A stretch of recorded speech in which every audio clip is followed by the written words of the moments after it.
So what is up everyone? Hope you all are doing good. তো এখন আছি মহাখালী বাস স্ট্যান্ডের দিকে। এইখানে যে জন্য আসছি সেটা হচ্ছে বাইকে তেল নাই।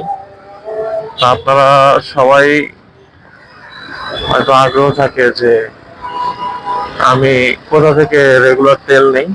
তো চলেন আজকে আপনাদেরকে দেখাই আমি কোথা থেকে বাইকে তেল নেই।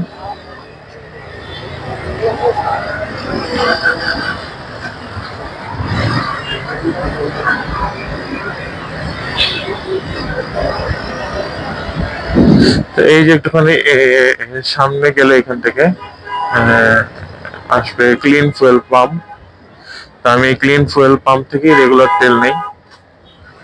আপনারা চিন্তা করতে পারেন যে ফুয়েল পাম্পটা তো আমার বাসা থেকে বেশ দূরে, তারপরে কেন এখানে আসি। ঢাকায় যতগুলো ফুয়েল পাম্প আছে আমি মোটামুটি কম বেশি সবগুলোতেই থেকেই বাইকে তেল নিছি, কিন্তু আমার কাছে সবাই শেষে এসে ক্লিনের তেলটা ভালো লাগছে এবং আমার কাছে মনে হচ্ছে যারা মাপেও ঠিক দেয়। তাই এখান থেকেই মোটামুটি বছর খানেক ধরে তেল নিচ্ছি। তা আপনারাও জানাবেন যে আপনাদের কাছে কিরকম লাগে। Game over.